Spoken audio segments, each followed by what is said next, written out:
professores, estamos mais uma vez aqui para uma nossa formação, para o nosso ATPC remoto, sempre desejando a vocês que estejam com saúde, seus familiares, em casa ainda, né? Terminando, esperando esse fim de tempestade passar, se Deus quiser vai passar logo, que a gente possa estar de volta às escolas, estar junto aos nossos alunos, que também sofrem bastante com essa situação, né?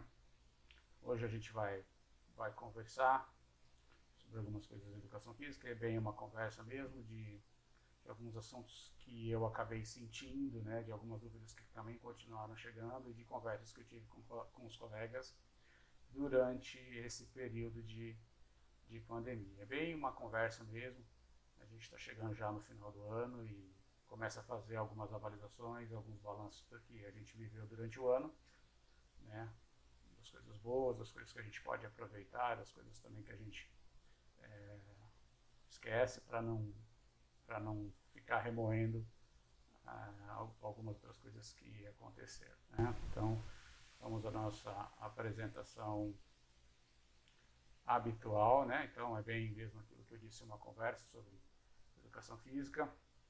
Aí sempre a nossa página, lembrando essa questão do QR Code, do link para dúvidas, sugestões e críticas, né? Algumas das ideias que eu tenho para montar esses ATPCs para as nossas conversas vem por esses canais, né? Mais uma vez eu coloco o convite do grupo dos WhatsApp dos professores, que continuam trocando informações, continuam trocando conteúdo, material, né? Um grupinho que se formou bem legal durante este período, né?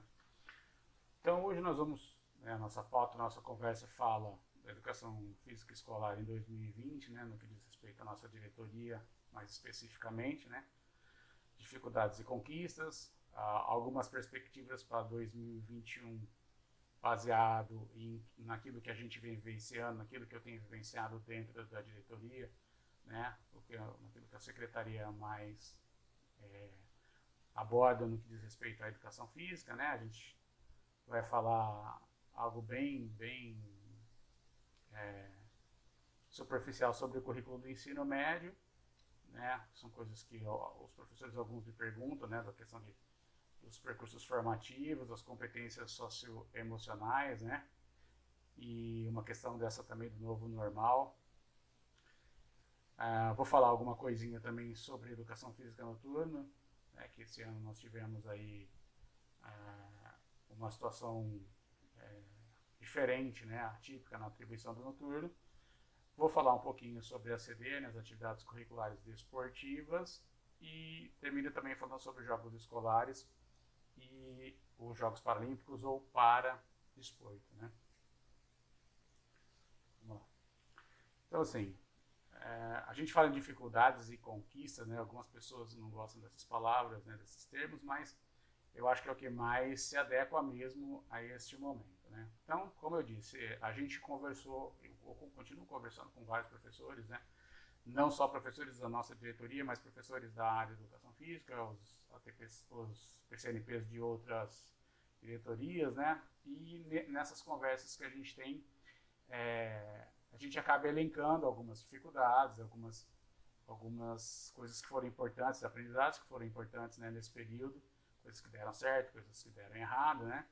Então, assim, como dificuldade, né, desenvolver atividades à distância e produzir roteiros, planos semanais, né? Às vezes a gente não estava acostumado, a gente fazia o nosso plano anual, né? Entregava e às vezes corrigia algo no meio do caminho, mas ficou meio condicionado ao nosso, como se fosse o nosso livro ponto, né? O nosso registro passou a ser esses roteiros semanais. Uma outra preocupação que o pessoal também sempre tem é com relação à segurança, né?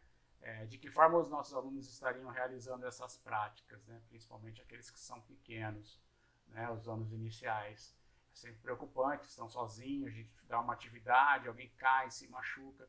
Então, o professor, nessa hora, né, a gente até conversou alguns ATPCs, eu ainda disse essa questão do currículo, não se preocupar muito com a ordem das coisas, porque se você conhece o seu alunado, se você conhece sua clientela sabe quais são as dificuldades e até onde você pode ir. Pelo que eu vi, muita gente acabou usando de criatividade para poder trabalhar o currículo, mas de uma forma mais segura.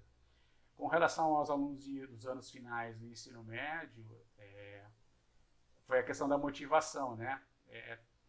Como motivar esses alunos, tanto na prática como as atividades teóricas, né? Esses alunos têm o perfil de atividade prática, né? E a teoria é mais complicado, né? Então, eu observei e senti que foi um fator, aqueles que chegaram, né, que a informação chegou, como fazer para motivá-los, né? Uma outra questão que eu vi também no início, mas como eu disse, temos dificuldades, mas temos também conquistas, melhorias aí, foi o domínio das ferramentas de tecnologia, né, que no começo era tudo muito novo, mas como a gente está falando de 7, 8 meses aí, muita gente se superou, muita gente, inclusive eu acho que melhorei bastante dentro deste período, né, usando essa questão das ferramentas. Uma outra questão é o acesso, né, e o retorno, né, dos alunos. Então, o aluno não tem um celular adequado, o aluno não tem uma computador adequado, ele não tem uma banda larga adequada, né, fica complicado, não vai buscar atividade na escola, não sabe se estão entregando, que dia vão entregar, né, é uma coisa que eu vi também que foi bastante difícil com relação aos alunos, né? A gente não pode desperdiçar nenhum tipo de atividade, né, descartar nenhum tipo de atividade, mas foi uma questão muito difícil para os alunos, eu acho, essa questão do acesso. E por último, né, senti essa questão do registro e as avaliações, né. Alunos, professores, meu registro apagou, o aluno que tem nota, o aluno que não tem nota, né, as informações às vezes se desencontram, né, e vi muita gente, porque eu não sei o que eu vou fazer com o aluno, um fala para fazer uma coisa, outro fala para fazer outra, mas eu acho isso uma coisa normal dentro da secretaria, as informações vão chegando picada, mas vão chegando, né, às vezes informam a gente primeiro para depois ser oficial, mas sempre nós temos que ter o bom senso de aguardar as notícias oficiais por escrito, por e-mail que chegam da diretoria, que chegam da secretaria, para que as providências sejam tomadas. E comunicar em caso esteja alguma coisa errada, olha, minhas notas estão sumindo, avisa o GOI, avisa o diretor, que aí acho que em nível de diretoria, nível de secretaria, a gente costuma ajustar. E também essa questão das avaliações, né? Fica meio complicado como avaliar o aluno, né? Nesse momento, com as atividades, com as aulas síncronas, assíncronas, centro de mídia, é bem complicado. Então, assim, o que eu vejo de bom dentro dessa nossa conversa é que criou-se uma organização, né? Com o que acontece na rede. Muitos professores estão preocupados das aulas do centro de mídia, né, como é que funciona, o currículo como anda, as atividades como vão. Isso é bom, a gente se organizou para fazer um roteiro semanal, né? Isso é bom em termos de para a nossa área, para as nossas aulas, né? Que trouxe, pelo menos eu entendo, está uma pessoa mais organizada agora. As coisas precisam acontecer dentro de um ritmo mais organizado. Os alunos que devolveram, né, as atividades, vi muitas atividades. O número não foi ideal, mas tiveram atividades muito legais. Anos iniciais eu vi algumas atividades que foram devolvidas. No ensino médio também andei vendo algumas atividades que o professor propõe. Lógico que eu disse que é uma dificuldade sempre motivar o aluno, mas tinha coisa boa aí também, né? Aqueles que puderam conseguiram fazer alguns trabalhinhos legais. Outra coisa legal, como eu disse, a gente tinha dificuldade, mas muitos de nós adquiriram aí um conhecimento, né? Desenvolvendo aqui as novas possibilidades, usando ferramentas diferentes, né? Tecnologias diferentes, metodologias diferentes, que algumas vieram para ficar, né? Não vai ter jeito, a gente vai ter que adequar, né, a nosso retorno, essa nossa volta, também essa questão, eu acredito, do remoto. Então a gente acabou ganhando com relação a isso, né? A outra coisa foi a troca, né, permuta de informações entre os profissionais, né? A gente passou a trocar mais informações. A gente, apesar de já ter essa ferramenta, né, apesar de já ter possibilidade de ter WhatsApp, de ter videochamada, a gente não utilizava muito para essa finalidade. E agora, dentro da questão profissional, sempre nós trocamos a informação. E também, né, nasceu com essa dificuldade a formação mais direcionada para a área e para o componente curricular. Né? A gente vai elaborar agora, né, vai sentar de novo para elaborar novas pautas, para dar um novo direcionamento. Isso é importante, que a informação talvez chegue direto a vocês, ela não precisa passar, de repente, pelo PC para ter que fazer uma formação, e às vezes o PC é de uma área diferente, né? Então é mais complicado. Eu acredito que essa proximidade via internet seja legal para a nossa formação, para o nosso caminhar. Aí a gente fala um pouco das perspectivas de 2021, né, das competências socioemocionais, o currículo do ensino médio, que é o novo normal, né? Então, assim, a educação física já trabalha com alguns aspectos dessa competência, né, e se fala muito nela, que é o conviver, o ser, né, e o autoconhecimento. Dentro da aula de educação física, a gente até convive dentro de um outro espaço, né, que não é aquele confinado, né, da sala de aula. Então, essa convivência precisa ser diferente, a empatia com o professor, normalmente a educação física é diferente. Então, a gente já trabalha e nós vamos ser importantes, acredito, que nesse retorno, né, esses alunos também com essas questões emocionais e nós, professores de educação física, estamos sempre nessa frente, né, com um espaço diferente. A gente fala um pouquinho também do currículo do ensino médio e percursos formativos, porque as pessoas, alguns professores, Paulo, mas o currículo, em termos de grade, né, carga horária não vai mudar nada esse ano, né, percursos formativos, se a gente imaginar, são como as eletivas, mas elas vão ser estudadas em 2021, né, os alunos vão acabar escolhendo esses percursos para a implementação em 2022. Então, para esse ano a gente quase não muda nada, né, para o ensino médio. Né? E a pergunta do novo normal é a questão dos protocolos. Eu acredito que durante as aulas os pequenos têm mais dificuldade em se manter distantes, né? Os maiores, eles acham que são mais fáceis de lidar, né? Mas também nós temos importante papel desse fora de sala de aula com esses alunos, quando voltarem, acredito eu, que como uma solução definitiva, uma vacina, uma cura, mas sempre vai ficar essa lição, né? A gente precisa despertar, né, nesses alunos, né? Haja a criatividade do professor de educação física para poder trabalhar esses valores de higiene, de saúde, de distância, né? Eu acho que a gente está bem escolado com relação a isso. O professor de educação física normalmente tem também um preparo legal para trabalhar com os alunos com relação a isso. Então, como eu disse lá no ensino médio, esse é o ensino médio diurno regular, né, que publicaram, a matriz foi publicada na primeira série, educação física, como vocês veem lá, continua com 2 aulas de educação física semanais, né? Como eu disse, esse primeiro ano de 2021 é uma consulta e a seguir, né, para montar esses itinerários formativos por área, né, juntarão as áreas, elas se assemelham muito a essa questão das seletivas, o aluno acaba escolhendo a área que lhe for pertinente, aquilo que ele mais se identificar já em 2022. Agora eu vou falar um pouquinho da educação física noturna. Esse ano algumas escolas conseguiram apenas abrir uma turma, né? A gente depende de uma série de outros setores, né? De outras coordenadorias para poder montar um noturno, mas normalmente a escola monta e enviava para a diretoria, né? E hoje, né, por uma questão legal,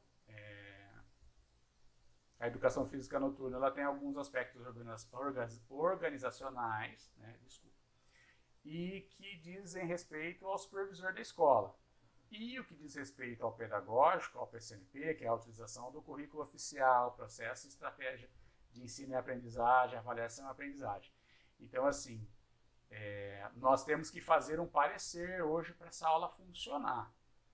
Então, assim, às vezes o professor vou ficar esperando. Primeiro, para pegar a aula do noturno dentro da mesma escola. Primeiro, que é um processo que demorou. Esse ano eles vieram dia 8 ou 9 de abril, né? Então o processo foi mais demorado, né?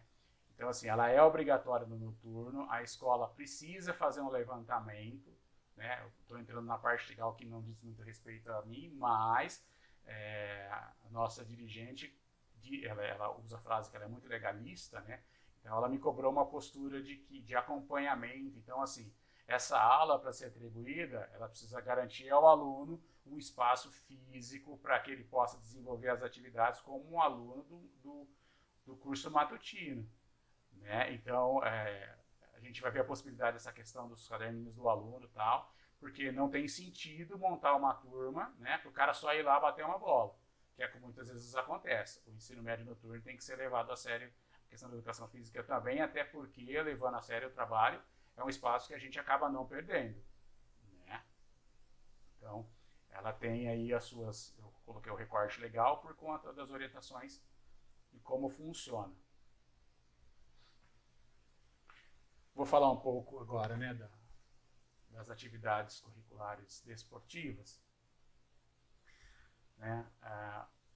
Ao contrário de que todo mundo pensa, algumas pessoas pensam, né, o ACD não é um projeto.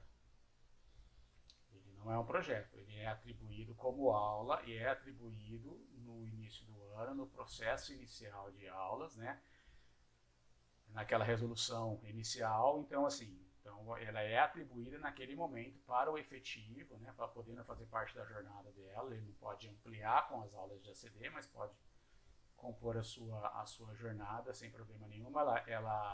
As aulas, as sessões de ACD, baseada numa resolução, né, então ela tem a sua validade numa resolução. Ela trabalha com algumas modalidades, né, de esporte, atletismo, badminton, futsal, natação, tênis de mesa, vôlei de praia, basquetebol, damas, rugby, voleibol e xadrez. Nas lutas capoeira, judô e karatê. E nas modalidades ginástica, artística, geral e rítmica. Então, eu coloquei essa observação em amarelo, que são turmas onde os anos iniciais, né, podem solicitar a abertura de turmas. Eu sei que é mais complicado abrir turmas, né, de ACD nos anos iniciais, por conta deles serem pequenos e terem que voltar, né? Mas é sempre uma possibilidade daqueles que conseguem. Nós temos na nossa diretoria poucas turmas de ACD nos anos iniciais, né? Mas é mais uma frente aí, né, para poder contribuir com relação aos nossos alunos aí. Esse ano foi complicado também, alguns percalços no meio do caminho, né? Mas a ACD, como eu disse, é uma aula como qualquer outra, então ela teria que os planos, os roteiros de estudos também serem desenvolvidos, né, de forma remota, para que servissem até como comprovação de aula dada, né? Então, o que a gente tem para falar de ACD desse ano, as pessoas muito perguntam, Paulo, o ACD é uma coisa que podem fechar turmas, pode acabar. Eu acredito que nesse ano, nos próximos anos, talvez isso não aconteça, né? Como eu disse, ou diz o slide embaixo, estudos de novas modalidades. Nós fizemos uma reunião a semana passada, onde a Copérdio diz que tem até inclusão de novas modalidades, né, para o ACD. Então, são mais modalidades para se montar turmas aí. E também há um estudo para mudança, não da atribuição inicial, né, que ela já está definida, mas com critérios da questão da categoria O, que já possui contrato, né, na possibilidade de pegar essas aulas que não forem atribuídas, mas isso ainda é um estudo, mas eles estão realmente vendo a necessidade, né, por conta de as aulas sobram na diretoria e as turmas acabam sendo fechadas. Então, assim, aqueles que têm interesse, eu indico que deem uma lida na resolução. A gente está aí sempre para tirar dúvida e tal, mas nada do que ele é o disposto da resolução. O ACD é um pouco mais a minha área, eu consigo desenvolver um trabalho mais fácil porque eu não tenho atrelado à minha área um supervisor. Então, essa questão fica mais fácil a gente poder acertar. Que também foi pedido esse ano para a gente olhar com carinho e ver como é que estão as condições, né, das escolas que têm as turmas, né? Porque às vezes o diretor pensa, eu vou abrir uma turma lá, eu vou receber recursos. Ele não recebe recursos se ele homologou, manteve a turma, ele tem que ter condições de fazer a turma funcionar, né, dentro das condições mínimas que seja para esses alunos terem uma atividade diferenciada, né, porque o que atrai o aluno na escola é uma atividade diferenciada. Aqui, né, atrelado ao ACD, tem os jogos escolares, né, e o GESP Paralímpico, ou o esporte de paradesporto, como trata, né, o nosso regulamento. Né? Então, os jogos escolares eles são regidos por um regulamento, por uma portaria conjunta, né, que sai de secretarias de esporte, a Secretaria dos Direitos da Pessoa com Deficiência, a Secretaria da Educação, Ciência, Tecnologia e Inovação e Desenvolvimento Econômico. Então, existe toda uma série de procedimentos que são garantidos por esse regulamento, por essa portaria. Então, eu ouço muito falar assim, Paulo, eu não levo, não consigo levar, porque a escola já teve, né, mas o diretor, o coordenador falou que tem que ter turma. Não é necessário ter turmas de ACD para levar alunos aos jogos escolares.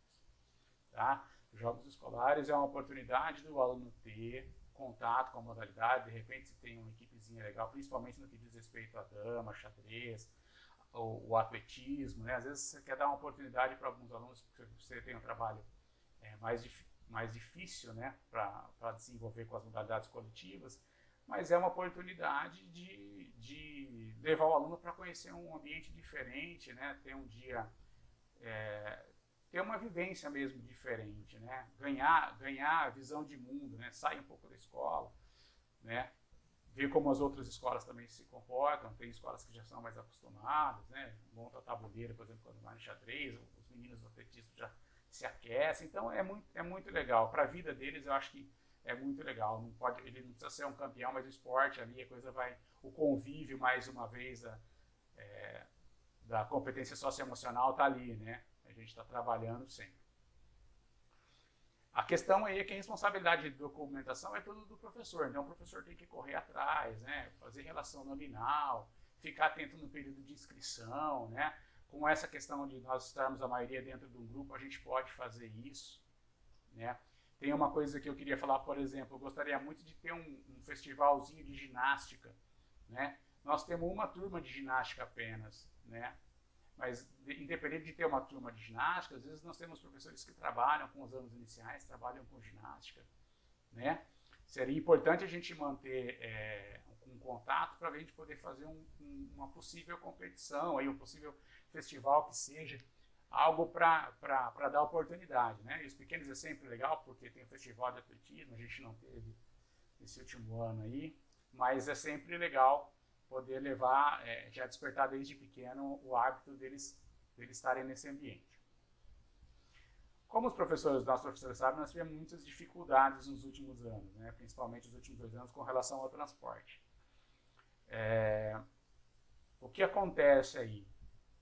A secretaria optou por montar um comitê para que controlasse esses gastos, esses processos, né, essas licitações. E o que acontece? Dentro desses processos existem requisitos para essas empresas poderem participar dessas licitações, né, desse pregão para poder fazer o transporte.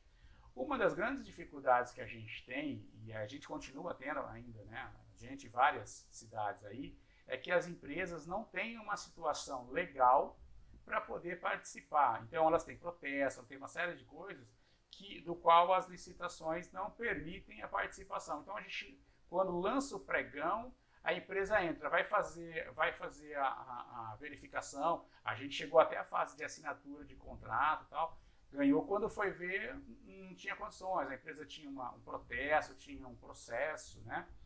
Então, é bem complicado nesse sentido. A gente tem lutado bastante com relação a isso, mas Campinas não tem ninguém, ou não se interessa, ou quem se interessa não tem condições legais de pegar, né? Então, fica aí, eu continuo tentando, como eu disse, tem coisas que fogem da minha governança. Isso é bem uma questão administrativa, mas de repente, até nessa troca a gente fala assim, Paulo, eu conheço uma pessoa que tem uma empresa, trabalha com uma empresa idônea e tal, né? Mas ele não sabia. Então, tem toda uma burocracia. Ele tem que estar inscrito para poder participar. Às vezes o cara não quer ter esse trabalho de correr atrás, né? Então, tá meio complicado nesse sentido. Nós continuamos sem ata de transporte, né? Nós fizemos uma reunião semana passada, passamos isso aí. E São Paulo diz que é para a gente correr atrás, porque não sabe o que vai acontecer em 2021. Eu coloquei aqui um recortezinho, né, sobre o COB 2021, que é a questão dos jogos escolares, né, por conta dos jogos da juventude, que os campeões, os respectivos campeões dos estados, né, vão para os jogos escolares da juventude, representar o estado. Em 2021, eles já não vão fazer o que a gente chama de mirim. Eles vão dar o foco no infantil. Então, a gente não sabe ainda como isso vai afetar os nossos jogos. A Coped briga, pelo menos, ou a informação é de que, pelo menos, se houver alguma interferência por conta do final, né, porque tem sempre um fim, né, essa competição, para que, pelo menos, a fase de diretoria a gente consiga fazer. Né, se tudo voltar como estamos planejando ou como estão planejando. Né? Então, é um aviso para quem gosta de participar de competição. Fica o convite aos nossos colegas aí. Existe também uma outra orientação também importante dentro dos jogos escolares, por conta de PEI, né? Agora nós vamos perder mais uma escola com ACD, que na PEI não tem ACD, não tem turma de treinamento, e o professor fica mais difícil sair, mas ele é amparado também, né? Ele pode sair, depois ele tem que retornar, é uma questão de acordo. O professor da PEI pode ir? Pode, tem que entrar em acordo com o diretor dele, né? E ele pode levar os alunos para participar, assim que ele retornar, ele volta a dar aula. Né? Então, gente, acho que era isso. Agora eu vou falar um pouquinho sobre Jogos Olímpicos, Paralímpicos, né? Aqui tem o GESP Paralímpico, né? O GESP Paralímpico é uma competição para alunos com deficiência. Aqui eu coloquei duas fotos, tem o Zé e o Zé Luiz Bufo e a Mariana, temos vários professores, alguns professores que participaram, o Edson também participou. Então é uma oportunidade de levar esses alunos, né, de possibilitar também uma vivência para eles, né? De repente você tem um aluno aí, a partir dos 12 anos, ele pode participar dessas competições. Existe toda uma infraestrutura também com transporte, alimentação, é muito legal. A gente só tem que ficar atento porque, diferente dos jogos escolares, as informações vão via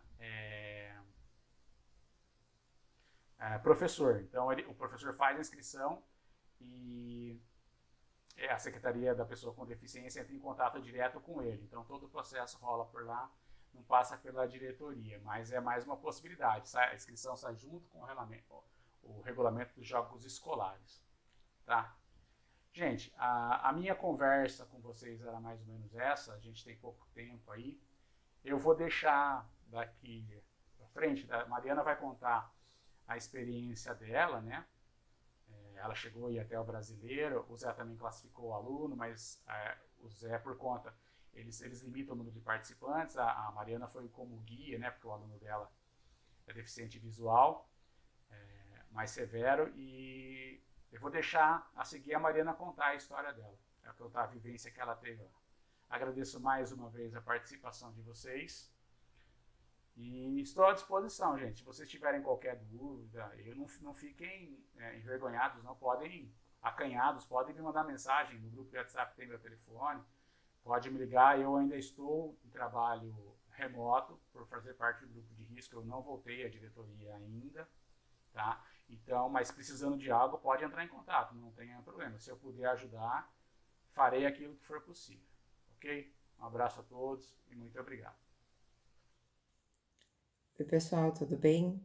Eu venho aqui hoje comentar um pouquinho da participação dos Jogos Escolares Paralímpicos do ano passado.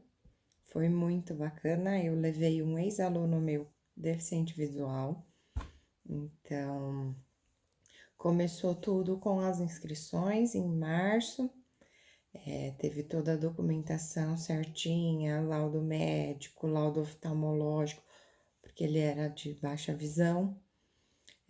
Quem é deficiente físico também, todos precisam de laudos médicos, autorização dos pais. Eles são classificados em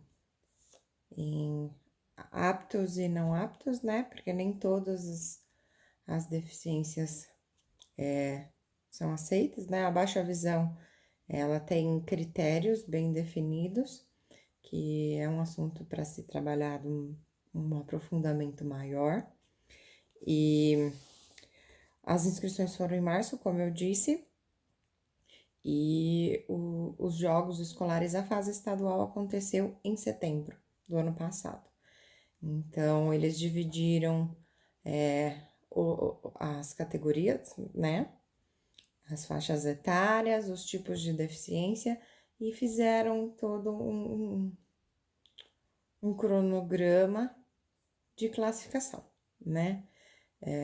Então, eu fui juntamente com o professor Zé, do Rui, ele tinha um aluno com deficiência física, e nós ficamos no alojamento, porque era uma quantidade de atletas e de técnicos menores, né? Então, nesse período, tinham deficientes físicos e deficientes visuais, né? Nessa classificação. Então, nós ficamos no alojamento do Centro Paralímpico, em São Paulo. Foi muito bacana a experiência. O Zé também pode comentar depois com vocês a experiência. Não lembro, não sei se o Guilherme também chegou a ficar no alojamento e o Edson, que também participaram, mas foi uma experiência fantástica. A gente ficou lá onde já aconteceram os Jogos Paralímpicos, lá, né? Acontece várias etapas das classificações paralímpicas para a Copa do para os Jogos Olímpicos, né? Então, os principais atletas brasileiros treinam lá no Centro Paralímpico, ele é referência no país. E então essa foi a fase estadual. Nós tivemos a nossa participação lá, deu tudo certo, a gente conseguiu classificar diante de um estado que, vamos dizer, se a gente pegar o país inteiro, é um dos que mais tem estrutura, né, financeira e tecnológica, eu acho que na área também.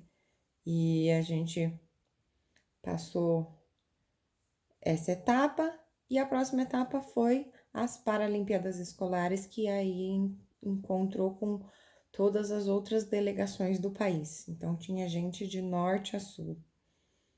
Só que como eles tinham que reduzir a equipe, né, de São Paulo, então nem todos os técnicos participaram.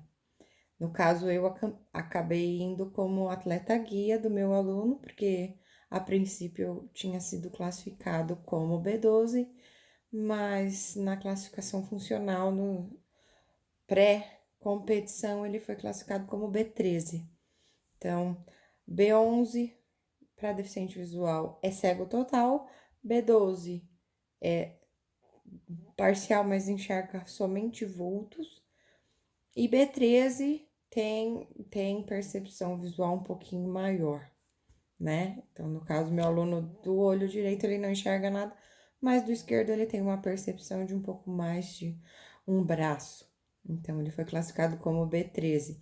Existem modalidades que atendem diferentes necessidades, né? Então, o goalball, ele atende os três tipos de deficiência visual, B1, B2, B3, porém ele tem a determinação que precisa ter a venda para cobrir total, né?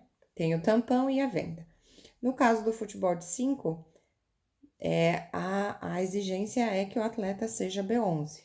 Somente o goleiro enxerga, os demais são B11, então são cegos totais ou a percepção é mínima. Então, eu vou estar passando para vocês como que é dividido, né? Então, as categorias nos jogos escolares, eles funcionam a partir dos 12 anos, então, tem a categoria seria pré-mirim, né? A partir dos 12, dos 12 até os 14, dos 14 até 16 e 16 um pouquinho menos de 18. Então, a partir dos 18 já entra no adulto. As modalidades que foram disputadas nos jogos, vou usar uma colinha aqui. Nós temos o atletismo, que é uma das maiores, que tem uma das maiores delegações, a natação, tênis de mesa, que aí entram os deficientes físicos, né, amputados ou com malformações, tênis de cadeira de rodas, bote, aqui entra o pessoal deficiente intelectual, que tem paralisia cerebral, é uma infinidade de quem tem um certo atraso no desenvolvimento, e tudo vai depender da classificação funcional que eles passam antes da prova. O basquete de cadeira de rodas, que a gente já teve um aluno do Rui, que o Guilherme acompanhou ele, que foi destaque no ano que ele competiu. O vôlei sentado, badminton, que nós temos também representantes aqui de Campinas, que agora sumiu o nome da professora, desculpa, professora.